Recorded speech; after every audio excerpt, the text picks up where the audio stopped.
bottom falls out of everything. You think that that's it, I'm not going to have a clue, I'm not going to know, I'm not going to recognise my husband. Welcome to WatchMojo UK, and today we're counting down our picks for the most enormous fibbers in British TV history. To the traitors. To the traitors! To the traitors! I've been dying to say that. Number 10, Sue Perkins. Well, I mean, it's win-win. I mean, either it works, or, you know... Or you lose. You may be surprised to see the almost universally adored ex-Bake Off host on our list. Most dedicated fans will know what we're talking about. Every year in Cumbria, the world's biggest liar competition takes place.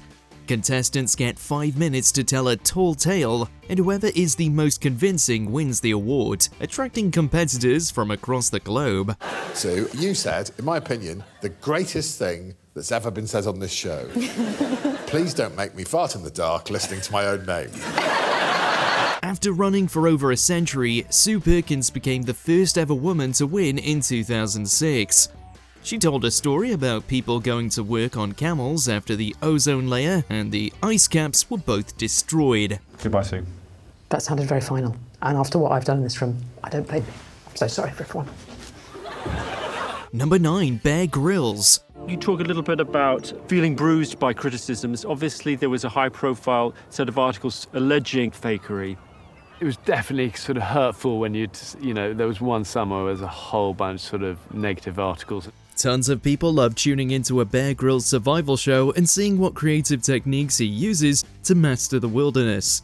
Many fans believed they were authentic, but it turned out that Grylls occasionally stayed in hotels and exaggerated a lot of the dangers. They were saying, he says I'm going to stay here overnight, but actually he stays in a hotel, or he says these are wild animals, but maybe they're not as wild as he's... It led many to label him as a liar and a scam artist, but others argued it would be unethical to genuinely put Grylls' life at risk. I mean, it's like the premise of the program really was, am I going to get out of here alive? But you're not going to starve to death because you've got a team around you. They started adding disclaimers to episodes to stop people from thinking it was all real. Despite all this, the man is an expert at wilderness survival, and his lessons are never fake. So it was sort of even clearer that this isn't like, one man on his own, unlikely to make it out, but let's see if he can. We're making a survival entertainment show. Number 8, Joe Power. And I fully believe what I do as a medium. Yeah. I know there's charlatans out there, I know there's people being ripped off out there, but I fully believe what I do is contact dead people, and that's what you're going to see this week. TV psychics are often controversial, mainly because so many people think they're lying. One who was famously exposed for his deceitful tactics was Joe Power. How old are you, Claire? 28. Did you have a Mini at one time? I've got one now. You've got one now, you drive a Mini? Yeah.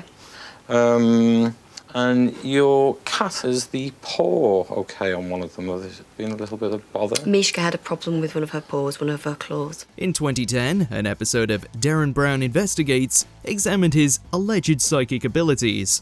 Brown set up a slightly staged reading for him with a woman who lied about her name in a house she did not own, which went badly. Well, I'm unhappy because you told me a blatant lie. Which was? You told me that you had not been in this house. I told you I had been in that house. No, you told me you had not been in this house. Yeah. So you've met these people. I have briefly met them, yes I have. Another subject of Powers also turned out to be his sister's neighbor, making his talents appear highly dubious. The exposed psychic complained to Ofcom about the episode, but they weren't fussed, and he's hardly been heard of since. You're really connecting with those people, and you're sort of trampling on their memories and insulting the bereaved and the deceased. Number 7, Coleen Nolan. I'm just going to ask you the first question. What exactly is it that Coleen has done that annoys you so much? Ask Coleen.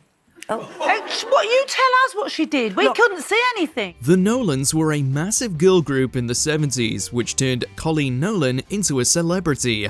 She later began regularly appearing on Loose Women in 2000 onwards, which has led to quite a few controversies. And I said Coleen was very two-faced. You saw the show. And they said, right, you were sitting there and I was getting up and the camera, we were all leaving the stage. And you turned to me, your exact words were, As a matter of fact, Kim, you said Coleen admitted she was very two-faced with you. Her most famous was the argument between her and Kim Woodburn in 2018, which ended when Woodburn stormed out crying. The pair both starred in Celebrity Big Brother Series 19, and according to Woodburn, Nolan had been two-faced and lied constantly during the contest. Yes, I think Kim's right. I was two-faced with Kim in the house. I tried not to be in the beginning. I did try and be the peacemaker. Woodburn came on Loose Women to clear the air between them, but it only made things worse. The episode got over 8,000 Ofcom complaints and led to Nolan taking a break from the series. And then gradually, we were near the end and I just couldn't stand it anymore. So if that makes me two-faced, then yeah, I guess I was two-faced. Number 6, Spencer Matthews. I think you owe Louise the truth. Excuse me? Don't act like you don't know what we're talking about. When it comes to British reality stars, few are as infamous for lying as Made in Chelsea star Spencer Matthews. Not only did he lie to his co-stars, but according to him, he even frequently lied to himself. The fact you've been unfaithful to your girlfriend? Louise, I'm so sorry that we've been having to say this. We just found out. With who? This made him the reality show's villain for a long time, as he kept cheating on his partners and usually blamed them for it. Spencer, there's been more than one occasion, you can't think with who? What are you talking about? Spencer, please, just be honest. Later on, he admitted most of his issues stemmed from his reliance on alcohol. While it explains his toxic behavior, it doesn't excuse it, and he's gone down in history as one of reality TV's most memorable villains. You talking about me bumping into Flinda the other night because I told her? No. No. That's another, just... Who are you talking about? The night before Louise went back to Edinburgh, the night you didn't come home. Yeah, Spencer, we know. Know about what? Number 5, Rachel Duffy and Stephen Libby. Maybe they were both traitors and they agreed that they'd win the game together. Who knows? Our next entry is a more positive one, as this pair proved themselves to be skilled liars, but for the sake of playing a game. The Traitors Series 4 was released in early 2026 and ended in a traitor victory. You did it. Go on, cuddle each other. Rachel Duffy and Stephen Libby were responsible, and they won £48,000 for their efforts. It was the first time multiple traitors won, and a strong case could be made that they were the greatest traitors we've seen so far. I couldn't go back on my word to you, it just wasn't worth the money, and I couldn't have walked out of here by lying to you. Libby had the chance to take double the money home, backstabbing Duffy out of her victory, but amazingly decided not to, making for an extra wholesome conclusion. Two traitors, but totally faithful to each other. Yeah. You did it. You absolutely did it. Congratulations. I'm so proud of you, honestly. Number 4, Gillian McKeith. What did your medical doctor say about that? Very happy. Keep doing what I'm doing and it'll be great for the rest of my life. You may know her better as Dr. Gillian McKeith, which is what she used to go by on her health shows. I am the best thing to happen to Erica since sliced bread, sliced whole grain bread. McKeith has degrees in international business, marketing, and linguistics.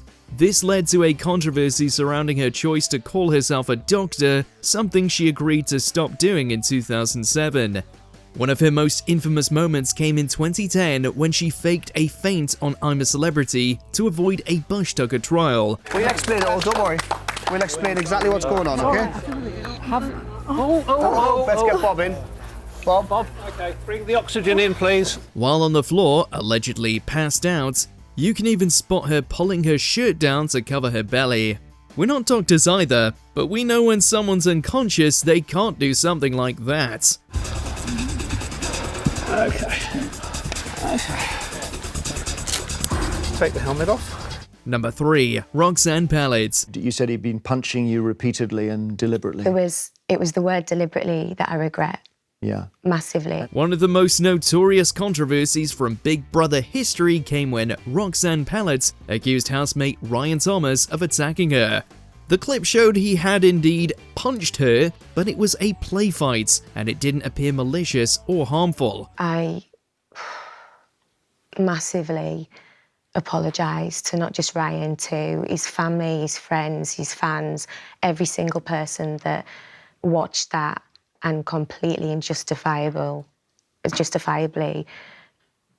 saw an overreaction to what wasn't a malicious act. Pallett then massively exaggerated the incident, leading her to be separated from the remaining contestants and eventually leave completely. She thankfully withdrew her accusations, but the damage to her reputation had been done at that point. I was emotional. I mistook what was playful. And he did apologise for it, and he did say his ring caught me. And it was the word deliberate that I regret, because I doubted his intention. It got over 25,000 Ofcom complaints, plus it turned out she'd done this before to other men in the past, making it unlikely her career will ever recover. And I think maybe the reason is that people know that if there had been no camera there, that would be the end of Ryan's career, completely. Because it's an allegation he can't disprove. Number 2, Laura and Philip Borrell. And the problem is here is that getting a diagnosis was really hard. It took a really long time. It was an absolute battle, and it's such a shame that we had to go through this. The Breakfast Show This Morning often interviews peculiar individuals. In 2017, they were joined by Laura and Philip Borrell, with Laura claiming she was the youngest person ever diagnosed with frontotemporal dementia. If that wasn't bad enough, they also claimed her mother was bedridden. And one neurologist completely missed it, in quite an appalling way, actually. Yeah, they were vile. They were so rude to me. They basically referred to me as a hysterical white female. A few years later, it turned out they'd faked the entire thing as part of a scam. The couple had taken over £600,000 from Hertfordshire County Council, earning all 3 parties involved a few years behind bars. The best way I can describe it is if you're listening to lots and lots and lots of bits of music and somebody said to you, pick a song out, and you can't quite get, you can hear it, but you can't quite get there, and that's what it feels like. That's the confusion. This money was meant to be spent on carers, but they needed none. They instead spent it on quite a few holidays to America.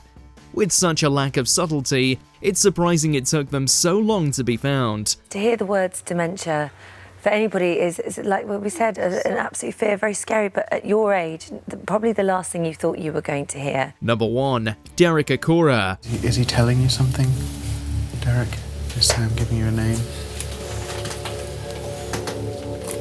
Great! Probably the most famous television medium was Derek Acorah, who had a massive boom in popularity after starring on Most Haunted. What's happened is that Derek sometimes gets possessed.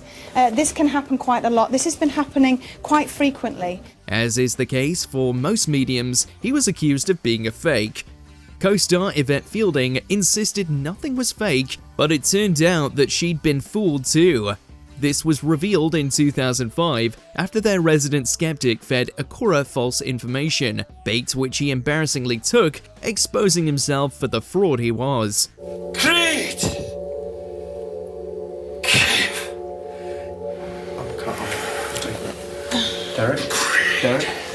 Derek was subsequently fired, and his career never recovered in the years after.